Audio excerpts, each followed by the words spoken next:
So solid feed intake is ultimately the goal that we're looking for when preparing a calf for weaning, because once the calf is weaned, solid feed intake is all they have for all of their energy and protein and nutrient needs.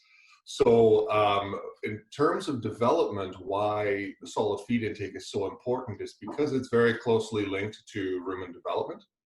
And so as a result, we manage it and monitor it very closely. So what happens with solid feed intake is that the solid feed in the rumen will start to be fermented. And as it's fermented, it will produce VFAs, the key one of which is butyrate, which is very bioactive and stimulates the morphological development of the rumen. So the morphological development being the papillae, as well as the musculature and vasculature. And there's some very clear images online that have studied this phenomenon, and that's been known for several decades. So that is why solid feed intake and its fermentation is so important for calf development. So overall, when we're talking about solid feed intake, we're talking about grain. The reason being is that it's not so much the form of solid feed that matters, it's the fermentation of it. The grain or the concentrate, the calf starter, is rapidly fermentable. And that part is key because it produces more of that butyrate and more of those VFAs that we need to stimulate the morphological development of the rumen. In terms of whether hay or grain is preferred, grain is definitely preferred because it's more effective, but hay will also contribute.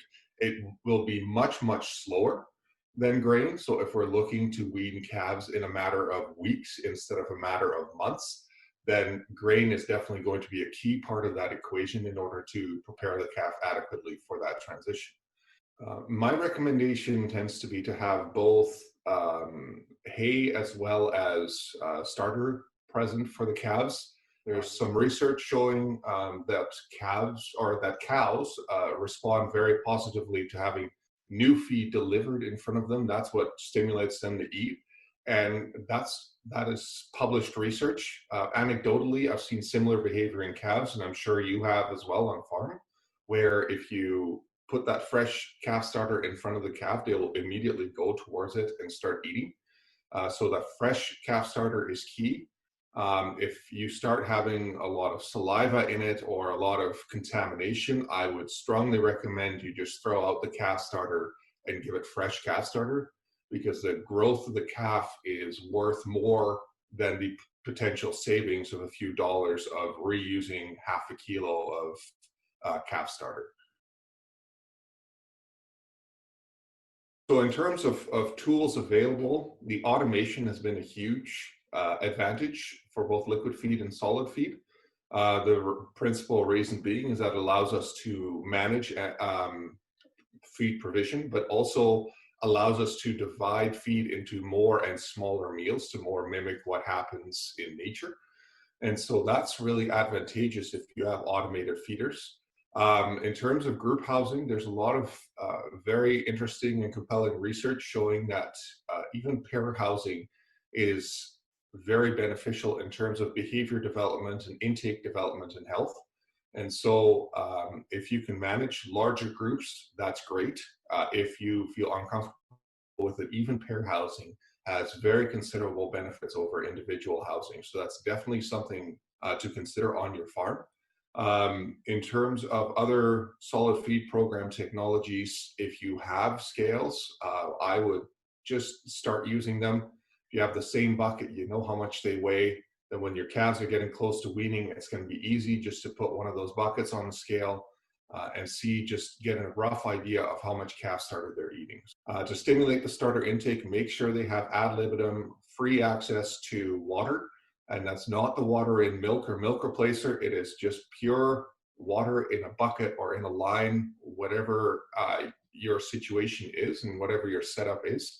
Make sure they have free access to water all day long. It really helps stimulate their solid feed intake, and it helps them self-regulate their water balance a lot better. Most producers do it based on age because it's the only thing in their calves that they measure. And that part is really key. I would very much encourage producers to start measuring more, even if that means putting your calf on a scale at birth and then putting them on a scale every month. just to get a sense for where their weight is at. Again, measuring calf starter intake, like I mentioned, is a fairly easy and quick thing to do and relatively low labor input. So even if you do that once a week, or again, just do it once they're at 6 or 8 weeks. So I strongly recommend a multi-metric approach to weaning readiness. So that means measuring age, which we do, but also looking at something like calf starter intake or frame growth or weight growth or some kind of behavior development where you're using more than one indicator to see if your calf is going to be ready for weaning. And if they're not ready for weaning, the savings in milk replacer are not worth it, because that growth and performance in the first 2 months is very much linked to lactation performance later on in that calf's life. Most calves are not truly ready to be weaned before 8 weeks of age, but you can really see that if your calves experience a growth slump. So if they're suddenly not growing as much anymore on farm, then they are really not ready to be weaned, and we should really take another look at our weaning protocols. So weaning protocols get grouped into multiple things. The most common one, again, because it's easiest, is abrupt weaning. That one is most likely to yield a serious growth slump and serious stress behavior. So I don't recommend an overnight shutoff of milk provision. Step down and gradual weanings are just different variations on the same tube. And what that really is a gradual reduction of milk provision. So what differentiates them is that step down weaning typically is a higher plane of nutrition, so a higher provision of milk for the first few weeks. And say after 4 weeks or so, going from something like 20% of body weight down to 10% of body weight, and then sort of limiting their milk intake for the next 4 weeks to prepare those calves for weaning. That really puts those calves in a more of an energy deficit. It's linked to improved calf starter intake, and it really makes calf starter intake take off. And so that's really beneficial.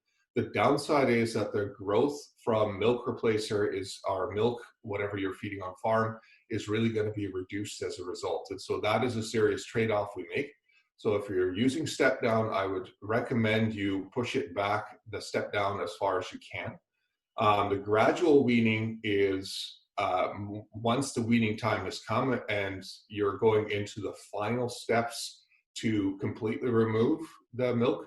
The gradual weaning is just how many steps there are between your current level and your complete cutoff.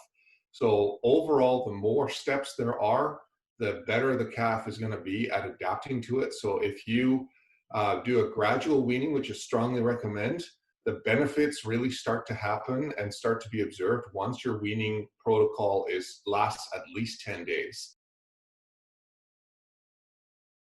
We've done a few research projects in the last few years. We tried limiting hay intake to make sure calves wouldn't overeat their hay, and see if with limited hay we can still stabilize pH. We found that we couldn't stabilize rumen pH, but we also found we're not really seeing any performance problems with calves that are experiencing lower rumen pH. And so that's really sort of a newer conclusion that we've come to based on a number of studies, that rumen pH in calves just does not behave like it does in adult cows, where feeding lots of non-fibrous carbohydrates leads to a drop in rumen pH.